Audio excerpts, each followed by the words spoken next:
வணக்கம். நீங்க பேங்க்ல பணத்த போடும்போது, அந்த பணம் முழுசா உங்களுக்கு தான் சொந்தம்னு நினைக்கிறீங்க இல்லையா? ஆனா, அந்த பண பெட்டகத்தோட உண்மையான சாவி யார்கிட்ட இருக்குன்னு எப்பவாவது யோசிச்சிருக்கீங்களா? ஆ, ஆமா. அது மேனேஜர் கிட்ட தானே இருக்கும். கரெக்ட். அவர் நினைச்சா உங்க அக்கவுண்ட்ட முடக்க முடியும். இதான் இன்னைக்கு நம்ம ஆழமான அலசலோட மையப்புள்ளி. கிரிப்டோ உலகத்துல மிகப்பெரிய அதிகார மாற்றத்த உருவாக்கிட்டு இருக்கிற டெக்ஸ், அதாவது டீசென்ட்ரலைஸ்ட் எக்ஸ்சேஞ்ச் பத்தி தான் நம்ம இன்னைக்கு டீப்பா பார்க்க போறோம். நம்ம கிட்ட இருக்கிற பல கிரிப்டோ பயிற்சி வீடியோக்கள்ல இருந்து தகவல்களை திரட்டியிருக்கோம். கண்டிப்பா. இந்த புது டெக்னாலஜி எப்படி வேலை செய்யுது? இது ஏன் உங்களுக்கு ரொம்ப முக்கியம்னு தெளிவா பேசலாம். முதல்ல கிரிப்டோ எக்ஸ்சேஞ்சுனா என்னன்னு பார்க்கணும். அதாவது அது ஒரு பங்குச் சந்தை, இல்ல நம்ம ஊரு காய்கறி மார்க்கெட் மாதிரி கிரிப்டோவ வாங்க, விற்க உதவுற ஒரு டிஜிட்டல் தளம். சரி, இதுல 2 வகை இருக்குன்னு வீடியோக்கள்ல சொல்லிருக்காங்க. ஒன்னு சென்ட்ரலைஸ்ட், இன்னொன்னு டீசென்ட்ரலைஸ்ட். ஆமா. இப்ப ஃபினான்ஸ் காயின் டிசிஎக்ஸ் மாதிரி சென்ட்ரலைஸ்டு தளங்கள் எடுத்துக்கிட்டா, அதுக்குன்னு ஒரு முதலாளி இருப்பாரு. நீங்க அங்க ட்ரேட் பண்ணணும்னா கண்டிப்பா கேஒய்சி குடுக்கணும். அதாவது உங்க ஆதார், பான் கார்டு விவரங்கள குடுக்கணும். ஓ, அப்போ இந்தியாவுல இந்த தளங்கள் எல்லாமே FIU, அதாவது நிதி மோசடிகளை கண்காணிக்கும் அரசு அமைப்புல கட்டாயம் பதிவு செஞ்சிருக்கணுமா? எக்ஸாக்ட்டா பதிவு பண்ணியிருக்கணும். ஆனா நீங்க பார்த்தீங்கன்னா, குவிக் ஸ்வாப், பேன்கேக் ஸ்வாப் மாதிரி டெக்ஸ் தளங்கள்ல முதலாளியே கிடையாது. இது மக்களோட கட்டுப்பாட்டுல இயங்குற ஒரு தளம். ஒரு நிமிஷம், நான் இத சரியா புரிஞ்சுக்கிட்டேனான்னு சொல்லுங்க. அப்போ CX அப்படிங்கிறது நம்ம ரெகுலர் பேங்க் மாதிரி, அங்க ஒரு மேனேஜர் இருக்கார். அவர் நினைச்சா நம்ம கணக்க ஃப்ரீஸ் பண்ணலாம். ஆனா, நீங்க சொல்ற இந்த டெக்ஸ் அப்படிங்கிறது ஒரு பர்சனல் லாக்கர் மாதிரி சொல்லலாமா? ரொம்ப அருமையான உதாரணம். அந்த இரும்பு பெட்டகத்த திறக்கக்கூடிய ஒரே சாவி என்கிட்ட மட்டும்தான் இருக்கும். கரெக்ட்டா? ஆமா, 100% கரெக்ட். இங்க எந்த ஒரு தனிப்பட்ட நிறுவனமோ, முதலாளியோ உங்க பணத்தோட விளையாட முடியாது. மொத்த கட்டுப்பாடும் உங்க கையில தான். இங்க தான் எனக்கு ஒரு பெரிய சந்தேகம் வருது.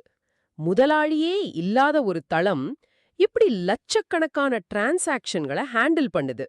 அங்க மேனேஜர் இல்ல, வேலை செய்யறவங்க இல்ல. அப்போ வர்த்தகத்தை யாரு பாத்துக்கிறா? நல்ல கேள்வி.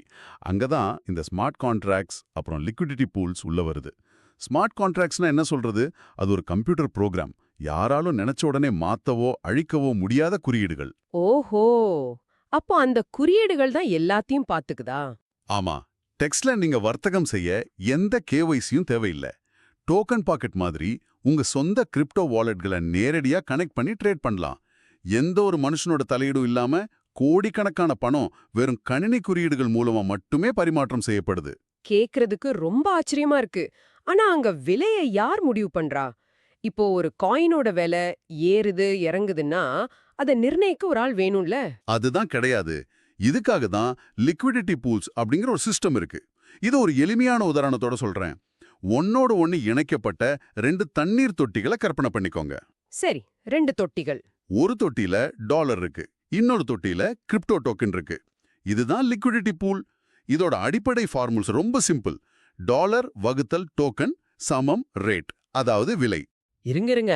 அப்ப வாங்குறவங்க டாலர உள்ள போட்டுட்டு டோக்கன் எடுக்கும்போது ஒரு தொட்டியில டாலர் அதிகமாகும், இன்னொரு தொட்டியில டோக்கன் குறையும். அப்படிதானே? எக்ஸாக்ட்லி அதுவே தான். பூல்ல டோக்கன் குறைய குறைய அதோட டிமாண்ட் அதிகமாகும். அப்போ ஆட்டோமேட்டிக்கா அந்த டோக்கனோட விலை ஏறும். இது சாதாரண டிமாண்ட் அண்ட் சப்ளை விதி தான். வாவ்! இத எந்த ஒரு புரோக்கரும் இல்லாம ஒரு சாஃப்ட்வேர் கோடு ஆட்டோமேட்டிக்கா பேலன்ஸ் பண்ணுதுன்னு சொல்றீங்களா? ஆமா, ரொம்ப துல்லியமா பேலன்ஸ் பண்ணும். ஆனா எனக்கு இப்போ ஒரு பயம் வருது. எந்த ஒரு மனுஷனும் இத கண்காணிக்கல. எல்லா தரவுகளும் பிளாக் செயின்ல ஓப்பனா இருக்கு. அப்போ ஹேக்கர்ஸ் ஈஸியா பணத்த திருடிட மாட்டாங்களா? எல்லாமே வெளிப்படையா இருக்கிற இந்த டிஜிட்டல் பெட்டகம் அவ்ளோ பாதுகாப்பானதான்னு தோணுதே. இது எல்லோருக்கும் வர்ற ரொம்ப முக்கியமான கேள்விதான். ஓப்பனா இருந்தா திருடிடலான்னு நாம நினைக்கிறோம். ஆனா உண்மை அதுக்கு நேர் எதிர். அந்த வெளிப்படைத்தன்மை தான் இதோட மிகப்பெரிய பலமே. அது எப்படி வெளிப்படையா இருந்தா பலமாகும்? ஏன்னா நான் முன்னாடி சொன்ன மாதிரி ஸ்மார்ட் கான்ட்ராக்ட் குறியீடுகளை யாராலும் தன்னிச்சையா மாத்தி எழுத முடியாது. ஒருவேளை யாராவது ஹேக் பண்ணி ஒரு சின்ன தில்லுமுள்ளு பண்ண நினைச்சா கூட பிளாக் செயின் நெட்வொர்க்ல இணைஞ்சிருக்க அத்தனை பேருக்கும் அது உடனே தெரிஞ்சிடும். சூப்பர். அப்போ சிஸ்டமே அந்த தவறான டிரான்சாக்ஷன ஆட்டோமேட்டிக்கா ரிஜெக்ட் பண்ணிடும்னு சொல்றீங்க. ஆமா, அதுதான் பிளாக் செயினோட அழகு.